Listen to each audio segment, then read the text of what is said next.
초미세먼지 그리고 미세먼지의 일정 농도가 증가를 할 때마다 아토피 피부염 환자들의 월별 병의원 방문의 횟수가 유의미하게 증가가 했다는 그런 연구 결과도 있습니다.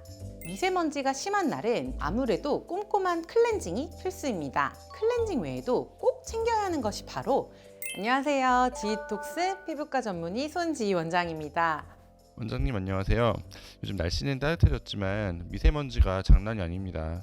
이런 미세먼지가 많은 날 저는 특히 피부 트러블이 더 올라오고 여드름도 생기는 것 같은데요. 이거 저만 그런가요?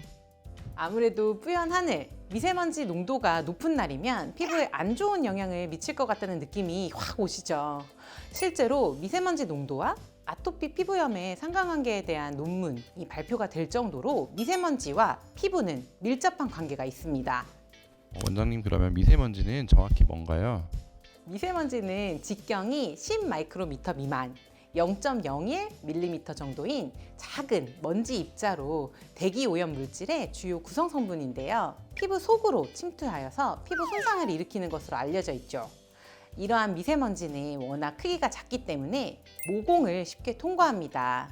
PM, 미세먼지는 피부 각질 세포의 세포질에 있는 방향족 탄화수소 수용체에 결합을 해서 AHR을 활성시키는데요. 이렇게 활성화된 AHR은 세포의 핵 안으로 들어가서 산화적 스트레스를 유발하는 사이토크롬 P라고 하는 효소들의 발현을 촉진시킵니다. 결국 이러한 효소들의 과도한 활성화는 과도한 산화적 스트레스를 유발하게 돼서 결국 세포 자살, 피부 장벽 붕괴, 염증 반응, 세포의 기질의 붕괴와 같은 다양한 피부 손상을 초래하게 됩니다. 너무 어려워서 무슨 말인지 잘 모르겠지만 일단은 먼지가 너무 작아서 모공 안으로 들어가서 피부가 안 좋아진다. 그렇게 이해를 하면 될 것 같습니다. 그렇다면 이제 구체적으로는 미세먼지가 피부에 어떤 영향을 미치고 있나요? 제가 레지던트 시절에 주로 아토피 피부염과 두드러기 진료를 많이 보시는 교수님 밑에서 사사를 받으면서 국가지원 사업의 일종인 기초실험 및 연구에도 참여를 한 적이 있는데요. 이때 주로 연구한 분야가 바로 미세먼지의 피부에 대한 영향에 대한 연구였습니다. 실제로 국내 논문에 따르면 초미세먼지 그리고 미세먼지의 일정 농도가 증가를 할 때마다 아토피 피부염 환자들의 월별 병의원 방문의 횟수가 유의미하게 증가가 했다는 그런 연구 결과도 있습니다. 주로 영향을 주고 악화를 줄 수 있는 경우는 건선이나 아토피 피부염과 같은 만성 피부 질환을 앓고 있거나 주사 피부염이나 여드름 환자와 같이 만성 염증성 질환을 앓고 있는 경우인데요. 이러한 만성 염증성 질환을 앓고 있는 환자분들은 손상된 피부 장벽으로 인해서 미세먼지뿐만이 아니라 유해 오염 물질 속에 함유된 환경 호르몬, 중금속, 질산염 등에 의해서 직접적인 영향을 받을 수가 있기 때문에 피부 컨디션 관리에 주의가 필요합니다. 미세먼지로부터 피부를 보호할 수 있는 방법이 있을까요?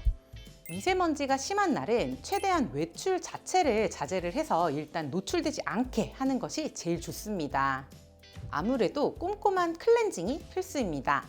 외출 시에 다양한 이물질이나 오염물질들이 피부 표면에도 많이 부착되어 있거나 피부 노폐물들도 피부 표면에서 이러한 오염물질들과 많이 엉겨 붙어 있을 수 있기 때문에 외출 후에는 바로 세안, 샤워를 해서 피부를 깨끗이 해주고 피부 보습 그리고 진정을 통해서 피부를 편안하게 해주시는 것이 좋습니다. 미세먼지가 피부 속에 오래 남아있는 상태로 지속이 될수록 피부 질환이나 가려움증, 염증 등이 생길 확률이 높아질 수가 있습니다. 그렇다면 세안 씨 추천해 주실 만한 아이템이 있으실까요? 저는 아무래도 딥 클렌징이 필요할 때에는 가루 형태로 되어 있는 효소 세안제를 주로 사용합니다. 유분이 많은 분들에게 특히 더 도움이 되고 트러블성 피부이신 분들에게도 자극 없이 세안이 가능합니다. 물에 개어주면 폼 클렌징처럼 거품이 발생을 하는데요. 매일매일 사용하여도 무방하고 주 2회가량 요일을 정해주시고 딥클렌징을 해주실 때도 사용해주시면 좋습니다. 그렇다고 과도하게 너무 클렌징을 벅벅 문지르거나 스크럽젤을 자주 사용하거나 때를 미는 것 등은 피해주시는 것이 좋습니다. 피부가 예민하고 과민한 상태에서는 약산성 세안제가 굉장히 중요하고 가렵다고 해서 피부를 긁거나 많이 건드리는 것은 2차 감염의 우려가 있기 때문에 주의하시는 것이 좋습니다. 보통 보습제의 사용을 늘 강조하는데요. 그러나 보습제를 세안하지 않고 바로 덧바르는 행위는 추천드리지 않습니다. 쿠션이나 팩트 등으로 화장을 고치는 행동 또한 얼굴에 손을 많이 대는 것이기 때문에 좋지 않습니다. 부득이하게 외출을 하게 됐을 때 마스크 착용이 도움이 될까요? 물론 마스크 착용이 도움이 됩니다. 다만 실제로 미세먼지 차단을 위해서는 KF 마스크 착용이 중요합니다. 또한 마스크 바깥쪽을 손으로 만지거나 건드리는 것은 좋지 않고요. 마스크를 장시간 착용하는 것으로 인해서 입 주위의 온도가 올라가거나 습해지면서 입 주위 피부염이나 트러블이 올라오는 경우도 있어서 장시간 착용은 피해 주시는 것이 좋습니다. 가급적 마스크 착용 시에는 메이크업도 너무 과하게 하는 경우 마스크 안쪽에서 마찰이나 쓸림 등으로 인해서 오히려 각질이 심해지고 모공을 막을 수 있기 때문에 보습 위주로만 가볍게 메이크업을 해주시는 것이 좋겠습니다. 원장님만의 미세먼지 많은 날 관리 꿀팁 전수 부탁드립니다. 미세먼지가 많은 날 클렌징 외에도 꼭 챙겨야 하는 것이 바로 자외선 차단제입니다. 봄철 점점 따뜻해지는 날씨와 함께 자외선 차단제를 더 꼼꼼히 챙겨야 하는 그런 계절이 돌아온 건데요. 자외선 차단의 효과를 제대로 보기 위해서는 외출 30분 전에 먼저 발라야 합니다. 또 2시간에서 3시간 간격으로 덧발라야 차단 효과를 제대로 발휘할 수 있다는 사실도 최근에는 많이 알려져 있는데요. 그런데 이렇게 미세먼지가 많은 날 야외 활동 중에는 땀도 나고 외부 이물질이 또 얼굴에 많이 묻게 됩니다. 미세먼지가 심한 날에 자외선 차단제나 메이크업 제품을 덧바르는 것은 미세먼지까지 함께 덧바르는 격이 됩니다. 가급적 덧바르는 것은 자제하시는 것이 좋습니다. 미세먼지가 많은 날씨에 장시간 야외 활동을 해야 한다면 외출 전에 충분한 양의 자외선 차단제를 바르고 모자나 양산 등 물리적인 자외선 차단 용품들을 사용하는 것이 좋겠습니다. 특히 미세먼지가 많거나 흐린 날에는 구름이나 미세먼지 때문에 자외선이 반사, 산란이 되면서 맑은 날보다 오히려 자외선이 더 강할 수도 있습니다. 흐리다고 해서 자외선 차단제를 안 바르시면 안 됩니다. 미세먼지가 많은 날 자외선 차단제 제품을 선택할 때 체크해야 되는 부분은 뭐가 있을까요? 우선 사용하는 형태도 중요하죠. 팩트나 쿠션처럼 된 제품이나 스틱형의 경우에는 아무래도 덧발라주는 형태다 보니 미세먼지가 많은 날에는 비추 추천하지 않습니다. 또한 평소 SPF 및 PA 자외선 수치를 확인하고 제품을 구매해 주시는 것이 좋은데요.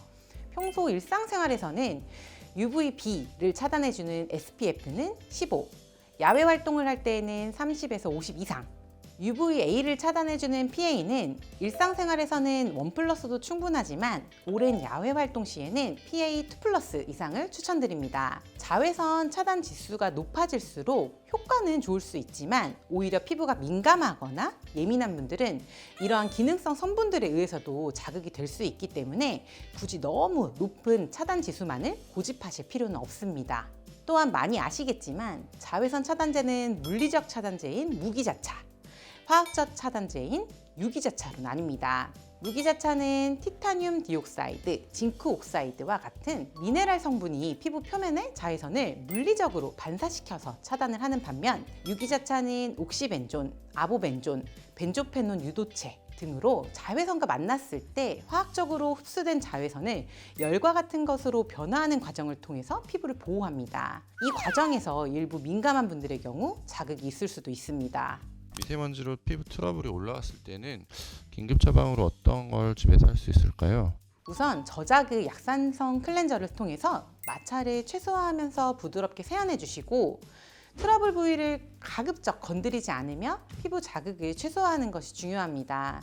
이럴 때 오히려 토너 패드를 사용하거나 트러블 스티커를 부착하는 것은 피부에 자극이 되거나 오히려 트러블을 악화시킬 수 있습니다.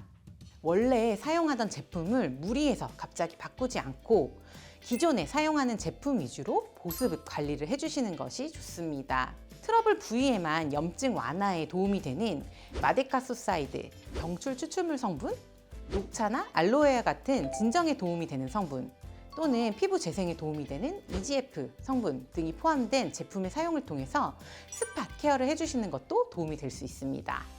마지막으로 미세먼지가 많은 날 피부과에 가야 하는 상황은 어떤 때일까요? 미세먼지로 인해서 피부 발진이나 가려움 등의 증상이 나타났다면 피부 치료가 필요할 수 있습니다. 증상이 심한 정도에 따라서 스테로이드 제제와 항히스타민제 등의 처방이 필요할 수 있으며, 미세먼지로 인해서 트러블이 발생하고 기존의 여드름이나 피부염 등이 악화되었다면 바르는 약이나 먹는 약과 더불어서 피부과 진정관리, 레이저 치료 등을 통해서 피부 상태를 꾸준히 체크하고 관리해 주시는 것이 좋습니다. 매년 찾아오는 불청객, 미세먼지.